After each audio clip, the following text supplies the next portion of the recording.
Deus é poderoso para fazer infinitamente mais do que tudo que pedimos ou pensamos, segundo o seu poder que habita em nós. A matéria-prima para o teu milagre, ela não vai vir, ela já veio. Deus não vai te dar, Deus já te deu. É por isso, irmão, que quem não sabe quem é, está cansado buscando conquistar aquilo que na cruz Deus já te deu. Irmão, o evangelho não é sobre conquista, evangelho é sobre herança. Tem muita gente tentando conquistar, tentando fazer, tentando se tornar aquilo que na cruz Jesus já conquistou, Ele já te tornou, Ele já te deu. Por isso que o sentido da vida é para dentro. Deus já colocou, irmão, só está adormecido. Você precisa deixar Ele trazer isso para fora. As respostas já estão dentro, a identidade já está dentro, o desígnio já está dentro. Agora, sabe qual que é a loucura? A gente está fraco por fora porque a gente está fraco por dentro. A gente está em crise do lado de fora porque a gente está um caos do lado de dentro. Cara, isso é muito forte. A gente está com medo do lado de fora porque a gente ainda não foi ativado do lado de dentro. A gente está fraco do lado de fora porque na verdade estamos fracos do lado de dentro. Você percebe Paulo em cadeias, em cárceres, escrevendo cartas que hoje são as bases do Novo Testamento. Vai falar para Paulo que o problema era o que cercava ele. Paulo, irmão, está dentro de uma prisão cantando louvores, as portas se rompem. Paulo está dentro de uma masmorra, de uma prisão, escrevendo cartas que a gente lê e são a base do Novo Testamento até hoje. Paulo naufraga, chega numa ilha, picado por uma serpente, começa a curar pessoas. Não tinha tempo ruim para Paulo. Por quê? Porque os tempos eram favoráveis? Não, porque ele não era mais refém do tempo. Ele fala, agora eu considero viver é Cristo, morrer é lucro. Irmão, Paulo entendeu que o sentido da vida era para dentro. Havia um leão que despertou dentro de Paulo. Então não importa o que diziam sobre ele, o que pensavam sobre ele, o que faziam contra ele. Eu sei quem eu sou, eu sei o que eu posso e eu vou até o final, porque Deus disse que faria. A gente olha para fora o tempo inteiro, mas vamos ser sinceros, a gente quase nunca olha para dentro. Irmão, a minha geração está em crise porque investe mais em academias do que já investiu em toda a sua história em autoconhecimento. Investimos em estética muito mais do que investimos em essência. Pessoas lindas por fora, vazias por dentro. Por quê? Porque a gente gasta muito tempo olhando para fora e a gente quase nunca gasta tempo olhando para dentro. Tem muita gente achando que no próximo estado vai viver algo novo. O problema não é o estado que você está, não é o estado que você mora, o problema é o estado que você está. Não é a Flórida que vai mudar a tua história. Não é o calor da Flórida que vai te alegrar. Não é o frio do norte que vai te abater. Não é a prosperidade da Califórnia que vai te abençoar. É o estado que você está, irmão.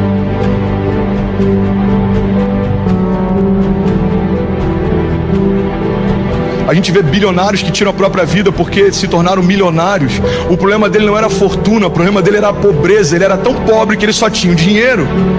É por isso que é possível um compositor não ouvir ou um pintor não enxergar, porque ele acessou o mundo interior. Ele só está trazendo para fora aquilo que ele já acessou dentro. Pai, coloca para fora a vida que o Senhor já depositou dentro.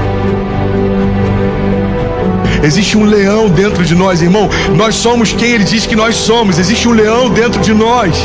O problema é que tem muita gente miando quando já deveria estar rugindo, irmão. Para de miar, porque ninguém que se compadece de você pode mudar a tua história. Começa a rugir, porque aquele que já mudou a história só está esperando o teu primeiro passo de fé. Eu não sei se já te disseram, mas crescer dói. Os sociólogos têm chamado a nossa geração de geração Peter Pan. Uma geração que vive na terra do nunca e que está o tempo inteiro buscando conforto. Uma geração que quer ser poupada dos processos, que quer ser poupada das dores do processo. O problema é que quando eu sou poupado da dor do processo, eu estou sendo afastado também da oportunidade do crescimento. Irmão, se você tem sentido dor, se alegra, existe algo sendo gerado em você. Existe um crescimento sendo gerado em você. Existe uma força que brota em meio à minha dor. Tem muita gente desistindo, irmão, dos processos porque se esqueceu do propósito. O que a gente aprende com isso é que às vezes a gente consegue vencer a dor no início da jornada, mas o que vai mudar a nossa história é se a gente conseguir vencer a dor no meio do caminho. A dor não é um problema, o problema é viver algo vazio. A dor é um ótimo servo, ela serve você para que você seja cauteloso, mas ela é um péssimo mestre, porque ela vai definir quais são os seus limites e até onde você pode ir. Vamos ser sinceros, irmão, olha para mim, quantas coisas você teria deixado de viver se você tivesse parado quando algo começou a doer. Que é muito melhor a dor do crescimento do que a dor da atrofia. Irmão, eu prefiro doer, sentir dor porque estou crescendo, do que sentir dor porque parei de crescer. Você está comigo? Se a dor é quem começa a me liderar, eu só vou fazer aquilo que não dói, e aí eu não acesso a maturidade, porque eu preferi ficar numa zona de conforto. Vai doer o processo? Vai, então eu não quero. Vai doer o processo? Não, então eu não quero. O problema é que quando eu aborto o processo, eu aborto o milagre. Quando eu aborto o processo, eu aborto a promessa. A questão é se você vai deixar a dor parar você ou não. O que me sustenta no dia mau é uma visão e uma palavra. Visionários são homens que desenvolveram a capacidade de passear no tempo. Então eles foram no futuro, viram coisas e voltaram para o presente para contar o que viram. Todo visionário consegue ver além do seu tempo. Todo visionário tem uma visão que vai além das suas circunstâncias. Todo visionário consegue ver além da sua dor. Porque tinha dor na construção da arca, mas existia uma visão que fazia com que Noé não parasse. Tinha dor durante a jornada de Pedro em meio a cativeiros e prisões, mas existia uma visão que fazia com que ele suportasse a sua dor. Você está num trabalho que você não faz o que você gostaria de fazer, você não está descansando como você gostaria de descansar, mas quando você lembra da sua família, você continua fazendo o que tem que ser feito. Porque a visão da sua família e do propósito pelo qual você faz o que faz é o que sustenta você no meio do processo. Irmão, se eu me esquecer da visão que Deus me deu para fazer o que eu faço, no primeiro combate, no primeiro conflito, eu paro de fazer o que eu estou fazendo. Eu entendo que o meu problema não é sentir dor no meio da jornada. O meu problema é gastar a única vida que eu tenho para não construir nada que vai falar comigo na eternidade. Você foi criado para criar algo eterno. E é por isso que se você gastar toda a sua vida com coisas que só terminam em você, você pode ter sucesso segundo os critérios dos homens, mas você vai se sentir vazio dentro de si. Por que tem gente que alcança o sucesso profissional e ainda assim se sente vazio? Porque não existe nada pior do que um sucesso completamente vazio de propósito. Então a gente tem que entender que se a minha natureza é criada para a eternidade, a única coisa que preenche ela são frutos que eles vão ser gerados para a eternidade. Você foi gerado para a eternidade.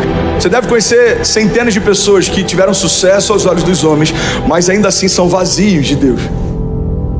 Porque não tem nada pior do que um sucesso sem propósito. A gente precisa entender que a vergonha de ontem vai se transformar no milagre de hoje.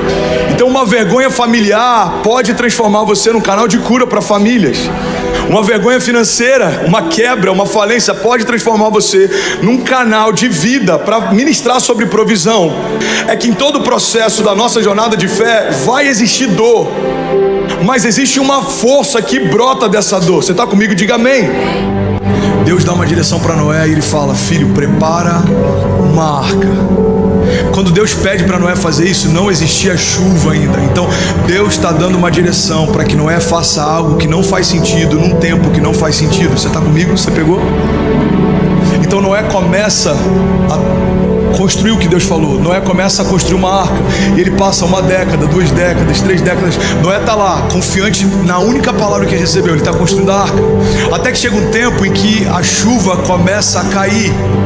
E Deus fala: olha, agora você vai para dentro da arca, fecha as janelas, fecha todas as portas de acesso, para que ninguém entre. Irmão, do lado de fora da arca estavam todos aqueles que caçoavam de Noé, enquanto ele construía a sua base de proteção. Irmão, Noé parecia estúpido, até que as primeiras gotas de chuva caíram. Pega essa chave. Não dá para começar a construir a arca depois que as primeiras gotas de chuva começaram a cair. Tem muita gente parando no meio do caminho porque Deus já te disse o que fazer, mas você só quer fazer quando a crise chegar. Tem muita gente parando no meio do caminho, porque quando as gotas começam a cair, fala: é verdade, a crise está vindo, eu preciso construir uma arca. Deixa eu te falar, irmão, não dá mais tempo. Toda palavra que Deus te deu, Ele está antecipando uma crise que ainda está por vir. A gente olha para um problema, para um gigante, para uma muralha, para uma tempestade e fala: Deus, me livra desse problema. Deus está dizendo para alguns de nós: eu permiti que esse problema chegasse até você, para que a partir desse momento você vivesse um novo nível. E o problema é que às vezes a gente está olhando para fora, esquecendo que as maiores tempestades estão acontecendo dentro. Irmão, nenhum barco afunda pela quantidade de água ao seu redor, porque todos eles navegam em meio ao oceano. Mas todo barco que afundou é porque em algum momento deixaram a água entrar. Você está comigo? Diga amém. Essas crises têm muito mais a ver com como você está do que como as coisas estão. Às vezes a gente está angustiado achando que a nossa crise é o final da nossa história, quando na verdade o poder do Evangelho não se revela só quando um problema vem, mas é como a gente reage a partir desse problema. O problema não é de quem está liberando lixo, o problema é de quem está levando isso para dentro de casa. O problema não são as más notícias no jornal, o problema é se os jornais são o meu devocional. O problema não é se a mídia está querendo espalhar terror sobre a população. O problema é se eu não carrego uma palavra de esperança. Irmão, todo lugar que não foi preenchido por Deus vai ser preenchido por alguém. Então, se eu não estou sendo preenchido de palavras de esperança, de fé, de vida, a primeira má notícia vai encontrar espaço dentro de mim. Fé não é a certeza de ondas calmas. Fé é a certeza de que mesmo que elas me afundem, Deus sempre me traz à tona de novo. E de novo, e de novo, e de novo. E esse é o poder do testemunho, porque em algum momento alguém vai afundar do teu lado e você vai falar: ei, irmão, fique em paz, eu já tive onde você está. Sabe qual que é o poder do Evangelho? Não é a gente apontar o erro do outro, mas a gente liberar o destino sobre o outro. Eu sei o que você está passando, mas eu quero trazer você para aquilo que eu estou vivendo. Irmão, Evangelho nada mais é do que impulso. É você pegar alguém que está lá embaixo e trazer para a mesma altura que você está. Não tem vergonha em recomeçar, irmão. A vergonha é olhar para o meu problema mais do que a minha promessa. A vergonha é esquecer que dentro de mim existe a própria vida de Deus. Irmão, não tem vergonha em passar por dificuldades, mas você não pode parar em meio a elas. É normal, é normal. Porque a fé, ela precisa ser falada, se a gente espera que ela também seja vivida. Quantas vezes a gente vê Jesus perguntando para alguns homens: ei, o que você quer? Porque na verdade ele queria ouvir daquele homem: o que você crê? O que você quer? O que queres que eu te faça? Jesus, eu quero voltar a enxergar. Então seja feito conforme a sua fé. O que você quer? Jesus, eu quero poder ser livre dessa lepra e voltar para minha família. Então seja feito conforme a sua fé. A questão não é se Jesus tem proporcionado encontros. A questão é se a gente está dizendo para Ele o que a gente precisa quando esse encontro acontece. Deus é poderoso para fazer infinitamente mais do que tudo aquilo que pedimos ou pensamos, segundo o seu poder que em nós atua. Ele sempre faz mais do que esperamos. A verdade é que o Evangelho não tem a ver com diminuirmos as nossas expectativas. O Evangelho tem a ver com nós aumentarmos a nossa fé. A gente está o tempo inteiro tentando ressignificar o que Deus pode fazer, quando na verdade Deus quer elevar a nossa expectativa naquilo que Ele vai fazer. Às vezes a gente está se eximindo da nossa responsabilidade, acreditando que alguém pode fazer por mim aquilo que só eu posso fazer. O que eu quero te lembrar é que talvez hoje o que você entende como sendo um problema que vai te parar, eu declaro o nome de Jesus, irmão, pode ser um milagre que vai te mover. Depende de como você encara a sua tempestade. Tem muita gente achando que a coragem começa quando o medo termina. Mas a coragem só existe porque o medo existe. Quando esse gigante sair, eu avanço. Quando a tempestade cessar, eu começo. Quando a crise parar, eu vou empreender. Quando na verdade a coragem não é uma resposta de Deus quando o problema acaba. Coragem é uma porção de algo que não é seu, mas que faz com que você persevere independente do que você está sentindo por dentro. Em tempos de crise é necessário coragem. Em tempos de paz, André, também. Coragem para não se acomodar quando deveria estar avançando. Coragem para dar passos de fé mesmo quando está tudo bem. Irmão, o Evangelho não é uma resposta só para dias maus. O Evangelho é um único caminho pelo qual a gente continua de pé. Então você tem que ter coragem até de deixar para trás coisas que foram boas por um tempo, mas não são mais de Deus para você. Então às vezes a gente tem coragem para começar, mas não tem coragem para se desprender e recomeçar. Porque às vezes temos coragem para dar os primeiros passos, mas quando chega a primeira luta, a gente prefere recuar. Irmão, viver o novo não tem a ver só com sair do velho, mas tem a ver com continuar caminhando enquanto nada acontece. Faz sentido?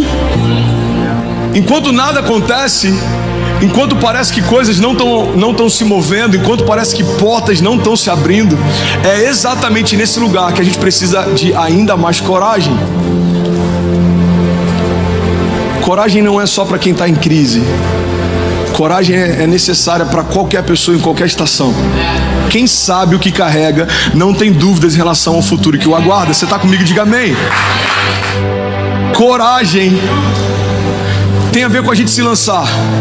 E às vezes a gente acha que dar passos em direção ao desconhecido significa que você está dando passos incertos. É que quando caminhamos com Deus, por mais que a nova estação seja desconhecida, ela nunca vai ser incerta. Existe uma diferença entre o que é desconhecido e incerto. O desconhecido é porque eu não conheço, não significa que Deus não saiba. Agora o que é incerto, irmão, é que pode dar certo ou não. Tem muita gente caminhando com Deus, acreditando que Deus propõe estações incertas. Assim, são muitos de nós que preferem a segurança do conhecido do que o extraordinário desconhecido em Deus. A coragem não começa quando o problema termina. A coragem só existe porque os problemas existem. A coragem só existe porque os gigantes existem. Então não dá para experimentarmos uma porção sobrenatural de Deus se ainda não estamos cheios de Deus. Às vezes o que nos falta não é coragem, às vezes o que nos falta é o próprio Deus, irmão, se movendo dentro de nós, a consciência da presença, a consciência de que eu carrego dentro de mim o mesmo poder que ressuscitou Jesus Cristo dos mortos. Olha que interessante, se um herdeiro não sabe que tem uma herança, ele vai morrer sem acessar a herança que estava disponível para ele. Não tem a ver só com o que eu carrego, mas tem a ver com a consciência que eu tenho a respeito daquilo que eu carrego. O poder da consciência dá acesso a realidades que já são suas, mas enquanto você não sabe que tem, você vive como se não tivesse. A coragem precisa partir desse pressuposto, consciência. Eu preciso trazer à minha memória que eu carrego dentro de mim o mesmo Espírito que ressuscitou Jesus Cristo dos mortos. Quando eu lembro que o poder que habita em mim ressuscitou Jesus, não dá para ter tanto medo em relação ao futuro. Porque se nem a própria morte, que é o limite final da criação, foi capaz de parar esse poder que em nós atua, não é uma crise financeira e migratória ou familiar que vai parar você. Cuidado com seus pensamentos, porque eles se tornam palavras. Cuidado com as suas palavras, porque elas se tornam ações. Cuidado com as suas ações, porque elas se tornam hábitos. Cuidado com seus hábitos, porque eles se tornam o seu caráter. E tome muito cuidado com o seu caráter, porque ele se torna o teu destino. As nossas ações, elas podem ser planejadas, as nossas ações, principalmente nas redes sociais, podem ser editadas, filtradas, selecionadas, mas as nossas reações são genuínas e as nossas motivações também. Mudar a perspectiva, mudar a nossa mente, mudar a nossa mentalidade, as nossas motivações, tudo isso que eu estou te propondo não acontece na força do braço. A gente não pode apertar um botão e a nossa mentalidade muda. Sabe, o tipo de pensamento que você tem diz muito a respeito do tipo de vida que você vai viver. É a tua mente que está sendo vencida. É o nosso campo de batalha. É lá onde muita coisa é definida. É lá onde muita coisa é liberada. É lá onde a criação que seus filhos vão ter vai ser definida. Existe um sistema, e esse sistema é composto por pensamentos, perspectivas. Esse sistema é a nossa mente. E a forma como ela tá vai definir o que a gente faz e por que a gente faz o que a gente faz. É por isso que mais importante do que as nossas ações são as nossas motivações, porque as nossas ações podem ser calculadas, irmão. Você pode ser o opressor que o teu pai foi, ou você pode ser alguém que você desejava que o seu pai tivesse sido e ele nunca conseguiu ser. Você pode ser para tua esposa aquilo que você viu o teu pai fazendo e você rejeitava, ou você pode ser para ela alguém que você nunca viu o seu pai ser. Quando a gente define o tipo de pensamento que tem, a gente vai definindo que tipo de história a gente vai construir. Por que eu estou passando por crise? Então, irmão, eu não sei. Eu só sei de uma coisa: quando você vencê-las, você vai sair muito mais fortalecido do que antes delas. As crises não alteram o nosso caráter, mas elas revelam o nosso caráter. Então vamos parar de usar a crise como justificativa para a gente não caminhar segundo a altura da identidade que tem. O problema não é a crise, o problema somos nós. Não é a gente fingir que não tem nada acontecendo. A fé não é a gente fingir que aquilo não está acontecendo. A fé é a gente não dar para o problema um lugar de governo sobre a nossa história. Você não vai ignorar uma realidade. Agora o que você não vai fazer é dar para essa realidade um papel de governo na tua história. É reconhecer o que existia e declarar o que vai existir. Todo mundo achava Noé estúpido, até que choveu. Noé começa a construir algo que não fazia sentido, para um propósito que não fazia sentido, mas Noé passou a enxergar as coisas segundo a dinâmica com que Deus enxergava também. Eu fico imaginando as pessoas passando por Noé e falando: cara, deixa de ser estúpido, você está construindo algo para uma chuva que nunca existiu. Todo mundo que me conhece diz que meu casamento já era, mas a minha fé diz que eu vou viver os melhores dias da minha vida com a mulher que Deus me deu. As nossas batalhas, elas são quase sempre ganhas na mente. Agora, a Bíblia já fala disso há séculos atrás. Está lá em Provérbios 23:7. Assim como você vê e assim como você pensa na sua alma, assim você é. Alguém que está em crise, ele consegue pela imaginação já se imaginar falido. Por que alguém tira a própria vida? Porque na sua imaginação, ele já imagina que o futuro é pior do que ele desistir de viver. Alguém que está em crise no casamento, ele já se imagina solteiro. E aí quando ele vai perceber, se divorciar já não é algo que assusta tanto, porque na mente dele já é uma realidade faz tempo. A grande questão é que quando a gente não blinda a nossa mente, aquilo começa a tomar espaço, até que aquilo que incomodava no início não incomoda mais. E quando a gente menos percebe, aquilo já se tornou uma realidade. Por quê? Porque um dia você deixou que uma semente entrasse e agora ela já frutificou, irmão. Quando a gente está procurando fora do nosso casamento aquilo que Deus já liberou para você dentro do teu casamento. Quando a gente está procurando fora de Cristo aquilo que Deus já te prometeu e liberou para você em Cristo. Muda os teus pensamentos e começa a enxergar o que te cerca de outra forma, e você vai perceber que você está se cansando para conquistar algo que você já recebeu. A fé não é a gente murmurar do que a gente tem, é a gente declarar o que vai ter. Entenda isso. O meu casamento não é o que Deus me prometeu, então ainda não é o final da minha história. Quer um convite para enxergar as suas crises de uma forma diferente? Toda crise carrega sementes sobrenaturais. Você está vivendo a maior crise da tua história? Então celebra, porque no meio da maior crise da tua história você vai viver o maior milagre da tua história também. Se os teus olhos forem bons, todo o teu corpo terá luz. A forma como você enxerga o mundo vai mudar o mundo dentro de você. Não diminua a tua expectativa, aumenta a tua fé. Não diminua a tua expectativa para ela se acomodar dentro da tua rotina, não, aumenta a tua fé. Deus, tudo que eu preciso é um milagre, então continua crendo no milagre e já começa a agradecer por ele. Pessoas esvaziadas da expectativa num Deus que pode todas as coisas têm crido mais em impossibilidades do que aqueles que carregam a própria vida de Deus dentro de si.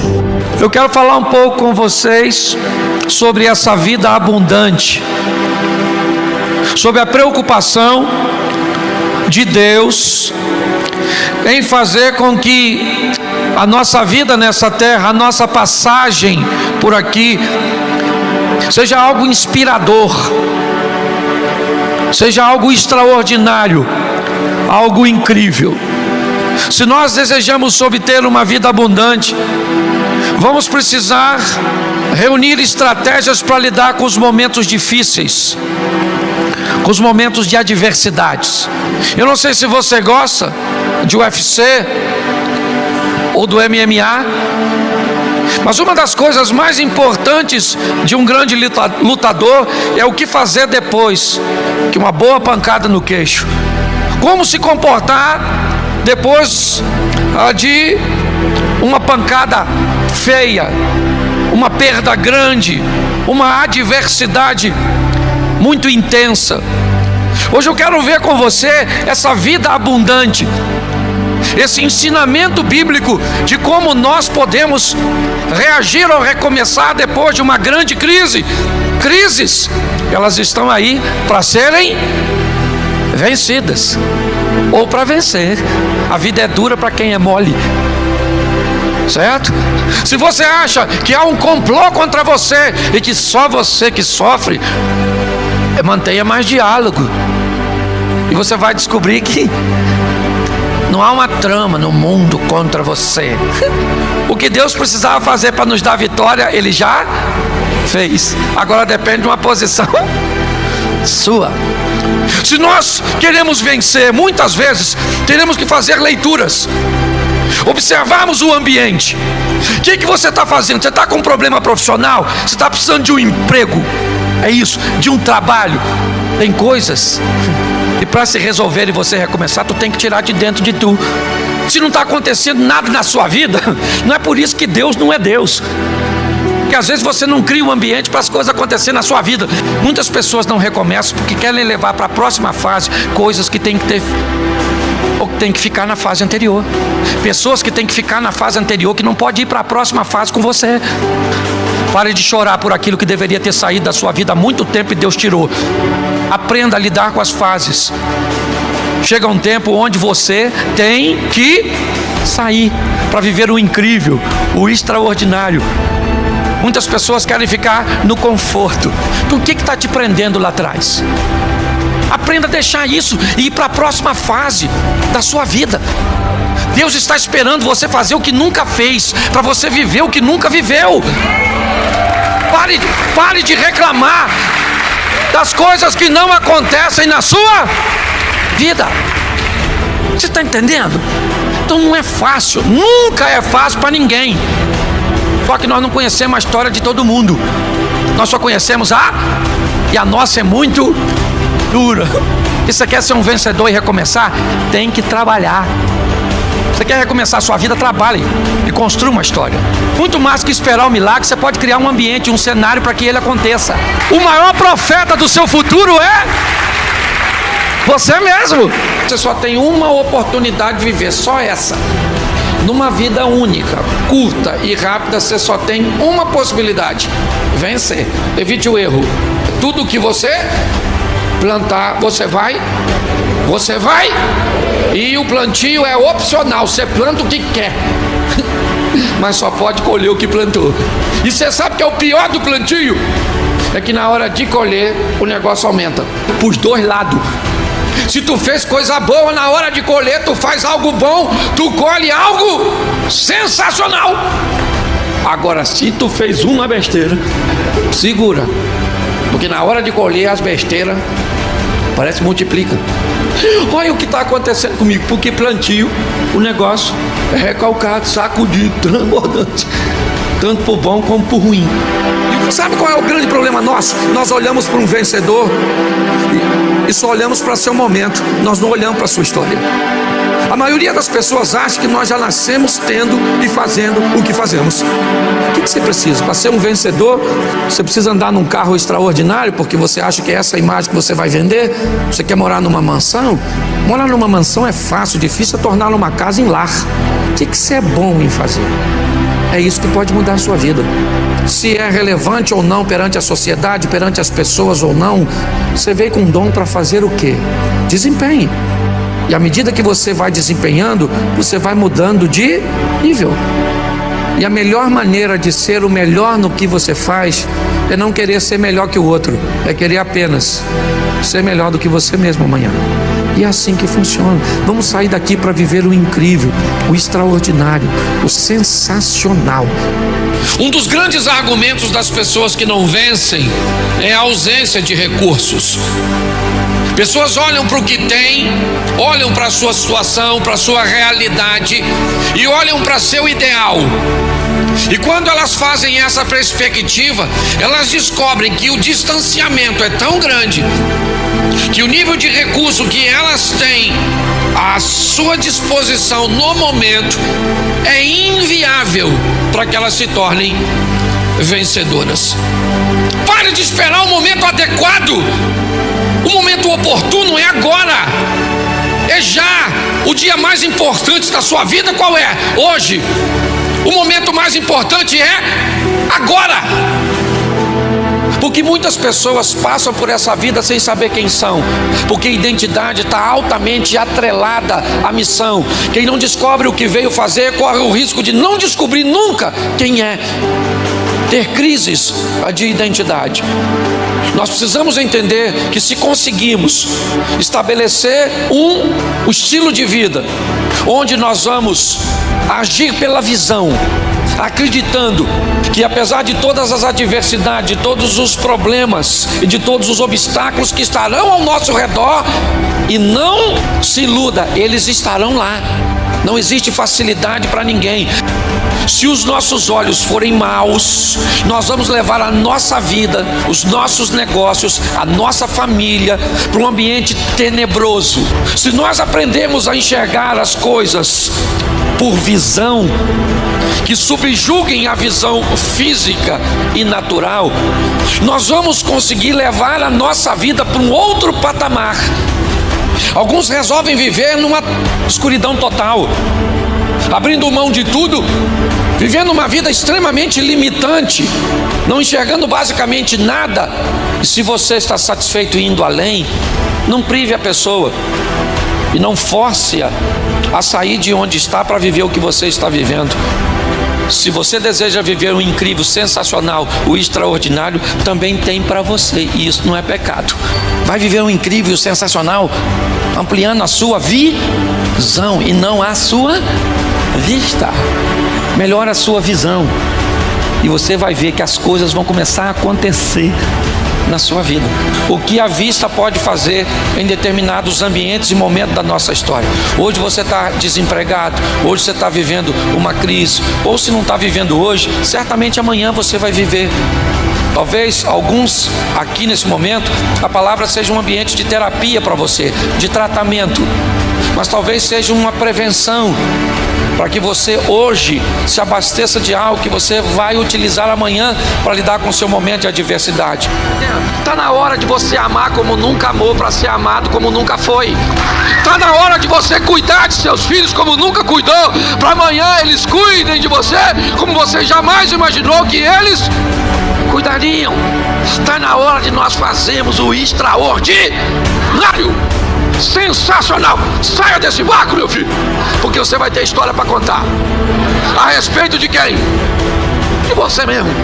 Hoje eu vejo muita gente, certo, que na hora de contar suas histórias diz que elas aconteceram onde? Pertinho dele. É o marido da outra que mudou, é o filho da outra que... é o ministério do outro, é o outro que viu, é o outro que sentiu. Para com isso. Vamos viver nossas próprias histórias. Deus está esperando que você faça o que você nunca... É isso que eu quero usar, ousadia. O problema que você está enfrentando não é problema, ele é a possibilidade que Deus criou para você vencer e se promover, para ir para a próxima vida. É o próximo estilo de vida. Eu queria que você entendesse. Você está em meio a uma adversidade? Tá, é isso o seu problema? Você pode tomar posse da palavra de Deus ou arrumar uma chupetinha, um pirulitozinho, chorar. Não vai adiantar nada, o problema fica lá do mesmo jeito. Nós temos que tomar desse que levem as coisas ruins. Se Deus estiver à frente dela, é com ousadia, fazendo o que ninguém faz, que você vai chegar onde ninguém chegou. Não queira o posto dos outros. Tenha coragem de enfrentar seus inimigos, de enfrentar seus obstáculos, ok? Eu preciso encarar a minha realidade para alcançar meu ideal. Se eu não tiver forças, se eu não tiver ousadia para encarar a minha realidade, eu nunca vou para o meu ideal. Qual é a minha realidade financeira hoje? Qual é a minha realidade de saúde hoje? Qual é a minha realidade espiritual hoje? Qual é a minha realidade? O que eu estou enfrentando hoje? Isso é minha realidade. Hoje pessoas, mediante as suas realidades, elas se embotam, elas se comportam de forma ruim. Já que eu não tenho, querido, vou falar uma coisa para você. O primeiro carro que eu tive na minha vida foi uma Brasíliazinha velha. Eu só quero que você entenda que às vezes vai fazer parte, você vai ter momentos e coisas na sua vida que não são seus mas são suas, e você precisa trabalhar a sua realidade para alcançar seu ideal. Se nós entendermos isso, é isso que nós precisamos. Gente, Deus não tem um grupinho que olhou e disse assim: gostei de você, você vai prosperar, e você? Você não gostei de você. Não, Ele dá as ferramentas, Ele dá as informações. Então você tem que ver onde você está. É aqui. O que você é? Você é o quê? Você é brasileiro? Você é português? Você é espanhol? O que você é? Você é angolano? De onde é que você veio? Então vamos ser ousados.